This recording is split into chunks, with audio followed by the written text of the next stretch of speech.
अनुवाद पुनरीक्षण पर जब हम विचार करते हैं तो सर्वप्रथम हमारी दृष्टि जाती है कि आज का जो युग और समाज है वह संचार क्रांति, वह सूचना प्रौद्योगिकी और बाजारवाद का युग है। इन सब से देश की अर्थशास्त्रीय व्यवस्था भी जुड़ी है, पूरा वाणिज्य भी जुड़ गया है, पूरी सामाजिक संस्कृति भी जुड़ गई है। इसलिए हम एक ऐसे समाज के लिए, एक ऐसे राष्ट्र के लिए अनुवाद करते हैं जिससे उसके तमाम अन्य महत्वपूर्ण आयामों को उद्घाटित करने का, प्रोन्नत करने का या उनके विकास का भी मामला जुड़ा होता है। भारत की उदारवादी दृष्टि और नीति ने बहुसंचार को, बहुराष्ट्रवाद की अवधारणा को प्रोन्नत किया, उसका विकास किया। लेकिन ये जो वसुधैव कुटुंबकम की भारतीय अवधारणा है, ये जो आज के युग में वैश्वीकरण या भूमंडलीकरण की या ग्लोबलाइजेशन की अवधारणा है, इसको अगर सही अर्थों में सार्थकता दे रहा है तो वो अनुवाद है। भारत विश्व के विकसित देशों के लिए एक बहुत बड़ा व्यवसाय का केंद्र बन गया है, बाजार का केंद्र बन गया है।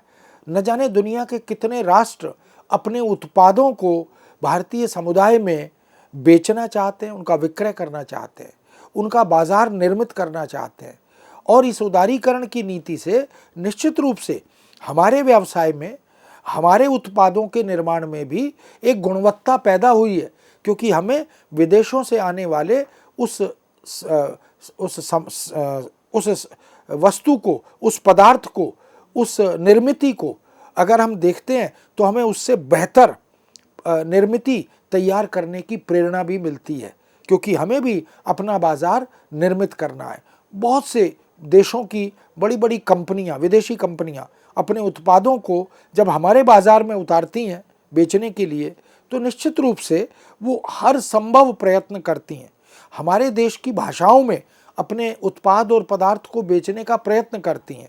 इसलिए उनके ब्रोशर्स का, उनके मैनुअल्स का, उनकी तमाम तरह की मुद्रित सामग्री का अनुवाद किया जाता है और वो हमें हमारी भाषाओं में उपलब्ध भी कराया जाता है। और हमारा देश तो बहुभाषा भाषी देश है, बहुसांस्कृतिक देश है। हमारे तो राज्यों का विभाजन या बंटवारा भी हमारी भाषाओं के आधार पर हुआ है। महाराष्ट्र में मराठी, गुजरात में गुजराती, तमिलनाडु में तमिल, पंजाब में पंजाबी, राजस्थान में राजस्थानी। अगर इन कंपनियों को, विदेशी बाजार को अपनी उत्पादों की बिक्री हमारी व्यवस्था में, हमारे समाज में, हमारे राज्यों में करनी है, तो फिर निश्चित रूप से वो वहाँ के निवासियों को, वहाँ के भाषाभाषी समुदाय को उनकी भाषा में उपलब्ध कराने का प्रयत्न करते हैं। विदेशी व्यापार करने वाले जो व्यापारी हैं वो ये बात जानते हैं, व्यापार का भी अपना एक मनोविज्ञान है और ग्राहक का, उपभोक्ता का भी अपना एक मनोविज्ञान है। उस मनोविज्ञान को समझे बिना व्यापारी व्यापार नहीं कर पाता। इसलिए विदेशी व्यापारी ये बात जानते हैं कि यहाँ के बाजार का दोहन यहाँ की भाषाओं में ही संभव है, उसी को सफलता से प्राप्त किया जा सकता है। और निश्चित रूप से उसके लिए उन्हें अपने उत्पादों को, चाहे वो छोटे से छोटा या बड़े से बड़ा उत्पाद हो, वो उद्योग का या प्रौद्योगिकी का क्षेत्र हो, वो ज्ञान का या विज्ञान का क्षेत्र हो, वो उपभोग की वस्तुओं का क्षेत्र क्यों ना हो, उन सब का वस्तुतः यहाँ के भाषाभाषी समुदाय की भाषा में अनुवाद करा के उपलब्ध कराना, यही उनके व्यापार की सफलता का सूत्र बनता है, मंत्र बनता है। यहाँ तक कि वो अपने स्लोगन, अपनी पंचलाइनों का भी अनुवाद करते हैं और करवाते हैं और फिर उसे यहाँ के भाषाभाषी समुदाय में बेचते भी हैं। यही कारण है कि लगभग हर विदेशी उत्पादन में द्विभाषिकता की पैठ अब हो गई है। कहीं कहीं तो त्रिभाषा, चतुर्भाषा और मल्टीलिंगुअल, बहुभाषा, ऐसा भी, जैसे मान लो औषधियों के क्षेत्र में देख लें, मान लीजिए बहुत बड़ी बड़ी गाड़ियों के क्षेत्र में देख लें, तो ये जो मल्टीलिंगुअलिज्म है, यानी बहुभाषिकता है, द्विभाषिकता है, ये उनके व्यापार को प्रोत्साहित करती है, बढ़ाती है, उन्हें उन्नत बनाती है। विद्युतीय या इलेक्ट्रॉनिक क्षेत्र हो या चिकित्सा का क्षेत्र, खाद्य सामग्रियों का संदर्भ हो या गृह सज्जा का, ये जो होम डेकोरेशन है या इंटीरियर डेकोरेशन है, हम उसकी भी बात कर सकते हैं। खान पान की सामग्री की भी बात कर सकते हैं। न जाने कितने देशों की खाद्य सामग्री अब हमारे देश में बहुत तेजी से प्रचुर मात्रा में बिक भी रही है और उसका स्वागत भी हो रहा है, उसका आस्वाद भी लिया जा रहा है। अब तो हमारे घरों में भी उस सामग्री का निर्माण होने लगा है, उसकी पाक कला से निर्मित होने लगी है। इसका मतलब है कि हमें उसका ज्ञान प्राप्त है, उस वस्तु की निर्मिति के, उसकी पाक कला के विषय में हमें जानकारी प्राप्त है, और ये सब अनुवाद के माध्यम से ही संभव है। इसीलिए चाहे जनसंचार का क्षेत्र हो या ज्ञान विज्ञान का क्षेत्र हो, अगर हम मास मीडिया की बात करें, प्रिंट मीडिया की बात करें, इलेक्ट्रॉनिक मीडिया की बात करें, न्यू मीडिया की बात करें, तो हम देख सकते हैं कि मशीनों से ही, कंप्यूटर, इंटरनेट से ही पूरी दुनिया की जानकारियाँ संचार माध्यमों से हमें प्राप्त होती हैं। फिर वहाँ की भाषाओं में हम उनका संचार भारत के नागरिकों के सामने नहीं करते, क्योंकि सबको सब भाषाएं तो ज्ञात नहीं हैं। तब उनका अनुवाद होता है, अनुवाद की एजेंसियां उसमें काम करती हैं। अनुवाद करने वाले जो फ्रीलांस ट्रांसलेटर हैं, जो स्वेच्छा से अनुवाद करते हैं, वो भी इसमें अपनी भूमिका निभाते हैं। सब में अनुवाद का महत्व लगातार बढ़ रहा है।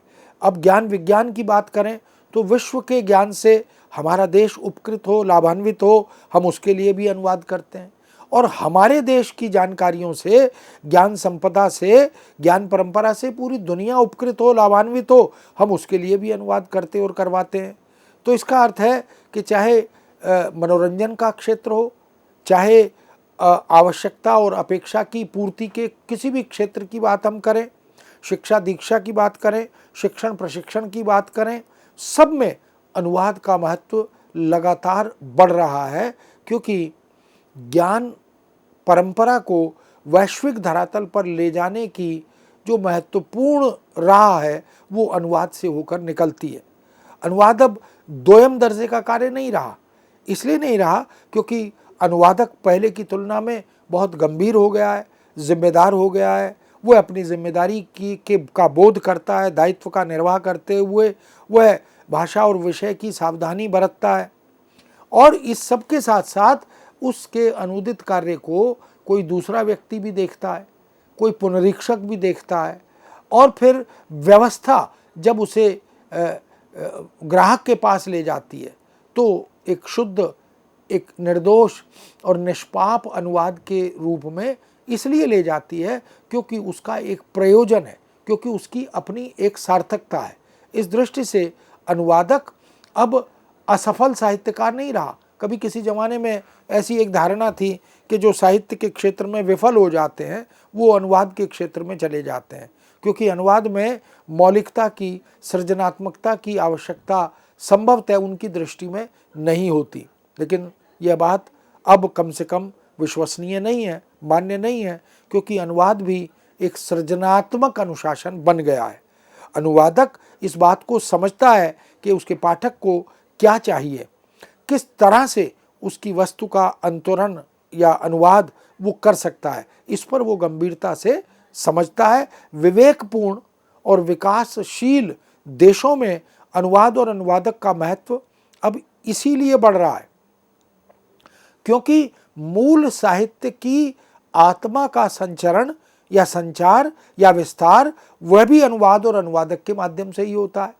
अन्यथा तो मौलिक सृजन करने वाले कवि, गद्यकार, लेखक, विचारक, चिंतक, पत्रकार कोई भी हो, शिक्षा की सामग्री हो या प्रौद्योगिकी की सामग्री हो, विचार के विनिमय का क्षेत्र हो या संवेदना के धरातल पर जुड़ने का क्षेत्र हो, ये बात सबकी समझ में अब आने लगी है कि अनुवाद और अनुवादक अब मूल साहित्य से बेहतर जिम्मेदारी का निर्वाह करते हैं, क्योंकि वह एक प्रकार से दूसरे के गर्भ को धारण करता है, वह एक प्रकार से दूसरे के बच्चों का पालन, अनुपालन और देखरेख भी करता है। इस दृष्टि से अनुवाद और अनुवादक अब मौलिक सृजन करने वाले लेखकों से किसी भी स्थिति में कम नहीं है। और हर विकसित देश ने, पूरी दुनिया में जितने भी देश विकसित हो गए, उन देशों की स्थिति को देखें, उपलब्धियों को देखें, तो यह स्वीकार किया है उन्होंने कि उनके विकास में अनुवाद एक विलक्षण साधन बना है, एक दुर्लभ उपकरण बनकर आया है। आज जहाँ भी वो है, उन्होंने दुनिया में जहाँ जो अच्छा मिला, जो ग्राह्य मिला, जो अनुकरणीय मिला और जिससे उनके देशवासियों को लाभ हो सकता है, वहाँ के नागरिक उपकृत हो सकते हैं, उन्होंने वहाँ से वो ग्रहण किया। और ग्रहण करने का रास्ता अनुवाद ही बना। गांधी जी ने तो अपने वांग्मय में ये लिखा भी है कि जिस घर या कक्ष में मैं रहना चाहता हूँ, मैं चाहता हूँ कि उसमें अधिक से अधिक द्वार हों, अधिक से अधिक खिड़कियाँ, रोशनदान हों, उतना ही प्रकाश, उतना ही स्वच्छ वायु या हवा, उतनी ही तरोताजगी उस कक्ष में प्रविष्ट होगी, क्योंकि उसमें चारों तरफ से रोशनी के, वायु के, प्रकाश के आगमन का रास्ता खुला रहेगा। अब अनुवाद भी एक इसी प्रकार का अनुशासन है जो दुनिया की तमाम भाषाओं के ग्राह्य कथ्य को, अनुकरणीय कथ्य को, या लोकहित में, राष्ट्रहित में, समाज हित में, विश्व हित में जो विचार या जो खोज या जो अनुसंधान या उपलब्धियां हासिल की गई हैं, उनको पूरी दुनिया के लोगों तक पहुंचाया जा सके, सब उससे लाभान्वित और उपकृत हो सके। इसलिए अनुवाद को एक मल्टी डायमेंशनल, एक बहुदिशागामी, बहुआयामी पुल तो कहते ही हैं, लेकिन ऐसा कक्ष भी हम उसे कह सकते हैं जिसमें चारों तरफ से ज्ञान के या अद्यतन अधुनातन जानकारियों के आगमन का मार्ग खुला रहता है। अनुवाद वास्तव में यही कार्य करता है। देश विदेश की भाषाओं में जो मूल्य या विचार उपलब्ध हैं, वो समग्र मानव सृष्टि के कल्याणार्थ प्रस्तुत हों, इसीलिए उनका अनुवाद होना अत्यंत आवश्यक हो जाता है। भारतीय मूल दृष्टि वसुधैव कुटुंबकम की दृष्टि रही है। उसी को चरितार्थ करने के लिए, उसी की सार्थकता सिद्ध करने के लिए अगर हमें अनुवाद का आश्रय लेना पड़ता है, तो यह वास्तव में निर्विकल्प है, क्योंकि इसका कोई दूसरा रास्ता हमें दिखाई नहीं देता। इसीलिए आज पूरी दुनिया में ग्लोबलाइजेशन की महत्ता को रेखांकित किया जा रहा है। हम उसी मूलभूत भारतीय दर्शन को सहर्ष स्वीकार भी कर रहे हैं और विश्व हित में, लोक कल्याण में हम उसका रचनात्मक उपयोग भी कर पा रहे हैं। अनुवाद वास्तव में संवाद की भाषा है, जोड़ने की भाषा है। दुर्भाग्य से हम जितने आधुनिक और उत्तर आधुनिक हो गए, मशीनी हो गए हैं, बड़े बड़े लोहे और कंक्रीट के भवनों में रहने लगे हैं, तो हमारी संवेदनाएं समाप्त हो गई हैं या हम संवेदना शून्य होते चले जा रहे हैं। मनुष्य का मनुष्य से संवाद टूट रहा है। एक परिवार के अंदर बैठकर भी हम अपने बच्चों से, अपने परिवार के सदस्यों से बात नहीं कर पा रहे, क्योंकि इंटरनेट ने, मोबाइल ने, कंप्यूटर ने, न्यू मीडिया ने, टेलीविज़न ने, रेडियो ने इस संवाद को भंग किया है, तोड़ दिया है। ऐसा लगता है कि सब अपने अपने उपकरणों में, अपने अपने कार्यों में अति व्यस्त हो गए। तो इस मौन को, इस खामोशी को, इस दूरी को तोड़ने का काम संवाद से पूरा होता है और संवाद अनुवाद बनता है। इसीलिए पूरी दुनिया के, पूरे विश्व के परस्पर संवाद को स्थापित करने के लिए आज हम अनुवाद से बेहतर कोई राह नहीं पाते।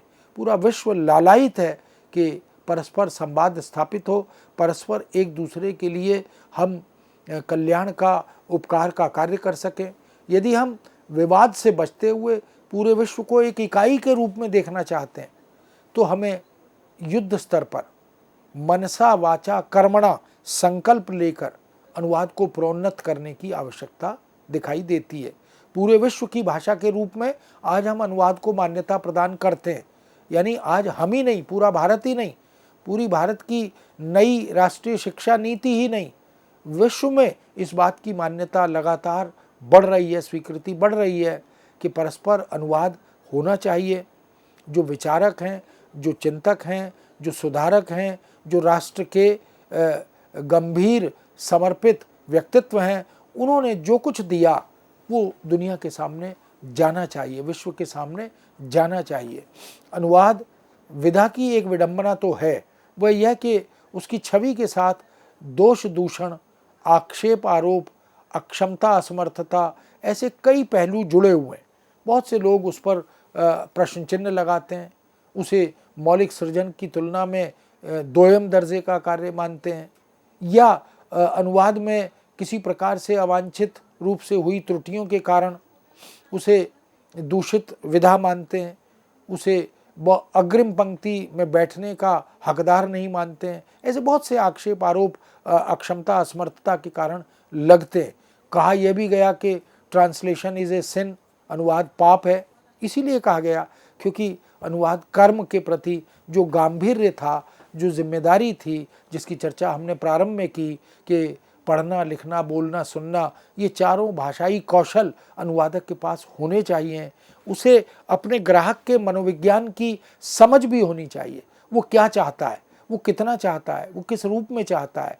क्योंकि पूरी शक्ति यदि हम मूल के सामग्री पर, स्रोत भाषा में उपलब्ध सामग्री पर या रचना और रचनाकार पर लगा देते हैं, तो हमसे हमारा पाठक जो बड़ी सारी उम्मीदें और अपेक्षाएं लगाए बैठा है, वो उपेक्षित हो जाता है। इसलिए ट्रांसलेशन इज ए सिन जैसी बातें सुनने को मिलती हैं। अनुवाद पाप कर्म है, क्योंकि अनुवादक उसके साथ न्याय नहीं करता और वह अर्थ का अनर्थ बन जाता है। और अनुवाद को प्रवंचना, अनुवादक को प्रवंचना मानते हुए अनुवादक प्रवंचक होता है, ट्रांसलेटर इज ए ट्रेटर, ऐसा कहते हुए भी बहुत सारे आक्षेप आरोप लगाए गए हैं। यह भी कहा गया कि अनुवाद असंभव है, it is next to impossible, यानी असंभव से भी आगे का कार्य है ट्रांसलेशन। ऐसे बहुत सारे, कहीं कहीं तो अनुवाद को एक मरे हुए हिंसक गिद्ध की तरह कहा गया, जो निष्प्राण है, जिसमें स्पंदन नहीं है, जिसमें संवेदना और संचरण नहीं है, और मूल को जीती जागती फुदकती हुई गौरैया बताया गया। ऐसे बहुत सारे कथन हमें सुनने, देखने, पढ़ने को मिलते हैं। लेकिन अनुवाद मूलतः प्रश्न चिन्हों के इस कटघरे में करबद्ध खड़े हुए एक मुजरिम की तरह असहाय और अपने भविष्य का निर्माण सुनने के लिए लालायित व्यक्ति की तरह अब दिखाई नहीं देता। अब अनुवाद के पास हर प्रश्न का उत्तर है, अनुवादक के पास हर समस्या और हर चुनौती के समाधान की सूझबूझ है। इसलिए आज के समय ने निर्णय सुना दिया है कि अनुवाद को अब हम निर्दोष सिद्ध कर चुके हैं। अपितु यही नहीं, उसके विरुद्ध हुए षड्यंत्रों को भी अब जग जाहिर किया जा चुका है।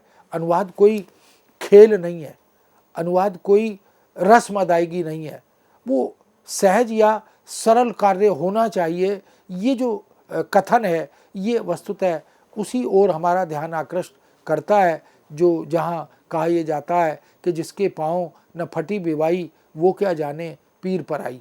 जिसने अनुवाद किया नहीं है, अनुवाद करते हुए अनुवादक को कितनी साधना करनी होती है, कितनी तपस्या करनी होती है, कितना साधारणीकृत होना पड़ता है, तादात्म्य स्थापित करना पड़ता है, दूसरे के मंतव्य को आत्मसात करना पड़ता है और उसे यथासंभव अक्षुण्ण रखते हुए पाठक तक पहुंचाने की इस पूरी यात्रा को तय करना पड़ता है। ये वास्तव में किसी बड़ी चुनौती से, किसी बड़ी साधना से कम का कार्य नहीं है।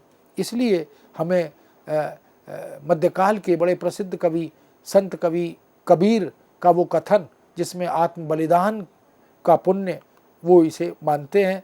यानी किसी भी कथ्य को, किसी भी कार्य को, किसी भी विषय को निष्पादित करना हो तो कबीर ने बहुत सारे मार्ग हमारे सामने सुझाए हैं।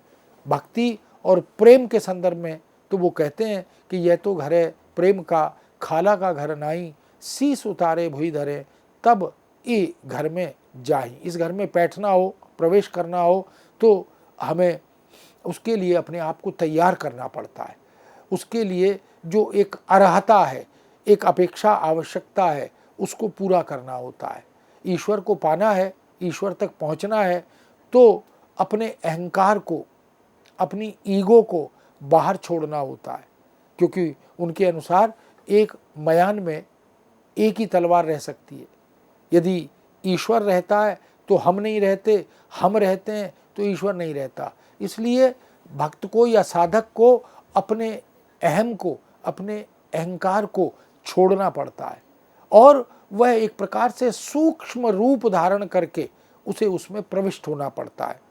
वही कार्य अनुवादक को भी करना होता है। अनुवाद कोई खाला का घर नहीं है।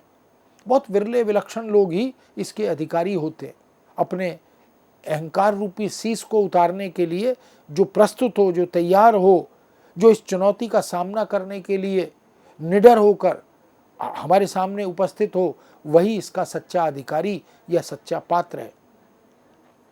शास्त्र ने रस की पात्रता की चर्चा की है। भारतीय काव्यशास्त्र में, संस्कृत हिंदी में जब हम रस की स्थिति पर, उसके स्वरूप पर बात करते हैं, काव्यास्वाद पर बात करते हैं, सहृदयता और साधारणीकरण पर बात करते हैं, तो रस की पात्रता भी है। रस के अधिकारी कौन है, रस का पात्र कौन है, तो सहृदय की चर्चा की गई। आज का समय अनुवाद की पात्रता की बात भी करता है। वास्तव में अनुवाद एक साधना है, एक ऐसी साधना जिसे परकाया में प्रविष्ट होने की साधना कहा जाता है। और ये परकाया प्रवेश सबके बस का काम नहीं है। इसके लिए साधक बनना पड़ता है, इसके लिए तपस्वी बनना पड़ता है। इसलिए अनुवादक को शब्दों की साधना, क्योंकि शब्द शरीर है और अर्थ उसकी आत्मा है, शरीर से आत्मा तक पहुंचने का यह मार्ग थोड़ा दुर्गम है, थोड़ा चुनौती भरा है, लेकिन असाध्य नहीं है। इसीलिए हम तो अनुवादक को असाध्य वीणा का वादक भी मानते हैं। यदि कुछ असाध्य भी हो तो वह उस वीणा का भी वादक बनता है। इसलिए अनुवाद और अनुवादक अच्छे हों, समर्थ हों, सक्षम हों, दक्ष हों, तो अनुवाद की ग्राह्यता बढ़ती है, उसकी पठनीयता बढ़ती है। और ऐसे अनुवाद की आज इस देश को, इस दुनिया को बहुत ज़रूरत है, बहुत आवश्यकता है। वास्तव में अनुवाद तो दूसरे के गर्भ को धारण करने का जोखिम भरा किंतु लोकहित और जनहित का कार्य है, जिसके आगे सभी नतमस्तक हैं। इसीलिए आज मूल रचनाकार भी यह चाहता है कि उसकी कोई भी रचना हो, कविता हो, कहानी हो, नाटक, उपन्यास हो, या वैचारिक हो, या शैक्षिक हो, या प्रशिक्षण से जुड़ी हुई कोई रचना हो, उसका अनुवाद हो, उसके अनुवाद से दुनिया उपकृत हो, दूसरे भाषाभाषी समुदाय के लोग उपकृत हों जो स्रोत भाषा नहीं जानते। इसीलिए हम अंतरिक्ष की सामग्री हो, हम तकनीक की सामग्री हो, विज्ञान की सामग्री हो, प्रौद्योगिकी की सामग्री हो, हम तमाम तरह के अन्य अनुशासनों की सामग्री हो, उनके अनुवाद पर अब बल दे रहे हैं। क्योंकि वो अनुवाद होगा तो उससे निश्चित रूप से बड़ी मात्रा में, प्रचुर मात्रा में पाठक उपकृत होंगे, लाभान्वित होंगे। किसी भी निसंतान के लिए अपनी कोख को इसलिए उपलब्ध कराना कि उसे संतान सुख प्राप्त हो सके और उसके जीवन की रिक्तता समाप्त हो सके, ये अत्यंत महत्वपूर्ण कार्य है। अनुवाद वास्तव में ऐसा ही जनहित का, लोकहित का, मानव और समस्त मानवीयता के हित का, संपूर्ण सृष्टि के कल्याण का कार्य है। और दुर्भाग्य यह है कि गंभीर, सुपात्र और दायित्व बोध से युक्त अनुवादक जब इसे नहीं अपनाते या इस रूप में इसकी सेवा नहीं करते, इस विधा के लिए समर्पित नहीं होते, तो अनुवाद पर और अनुवादकों पर प्रश्न चिन्ह लगते हैं। उन्हें पाप और पाप कर्म करने वाला और प्रवंचक जैसी बातें सुननी पड़ती हैं। इस दृष्टि से तात्कालिक स्वार्थ के हाथों चालित होकर इस विधा के लिए बहुत सी बदनामी की, अपयश की स्थितियां पैदा की गई। वास्तव में अनुवाद चलताऊ ढंग से काम करने वाली विधा नहीं है। यह तो पूरी तरह डूबते चले जाने वाली विधा है। कहा भी गया, अनुवाद एक सेतु है, ऐसा सेतु जो जोड़ता है, जो परस्पर आवागमन के द्वार खोलता है, जिससे निराशा आशा में बदलती है, जिससे संभावनाएं उद्घाटित होती हैं। भाषाओं के मध्य, रीति रिवाजों के मध्य धर्म, चिंतन, विचार, परंपरा, ज्ञान विज्ञान, दर्शन, अध्यात्म, व्यवसाय, शिक्षा, प्रकृति, जलवायु, विधि, अर्थशास्त्र, समाजशास्त्र और इसी तरह बहुत से अनेक क्षेत्रों अनुशासनों के मध्य परस्पर विचार विनिमय, आदान प्रदान और लेन देन ये भी बढ़ता है। इन सब का नियोजक अनुवाद बनता है। मित्रों, इसलिए अनुवाद का पुनरीक्षण बहुत गंभीरता से होना चाहिए, बहुत जिम्मेदारी से होना चाहिए और अनुवाद के पुनरीक्षक को निश्चित रूप से अनुवादक से बड़ी जिम्मेदारी, बड़े दायित्व के निर्वाह के लिए प्रस्तुत रहना चाहिए। इस विषय को यहाँ विराम देते हैं, पुनः आपके समक्ष उपस्थित होंगे। आज्ञा दीजिए। नमस्कार।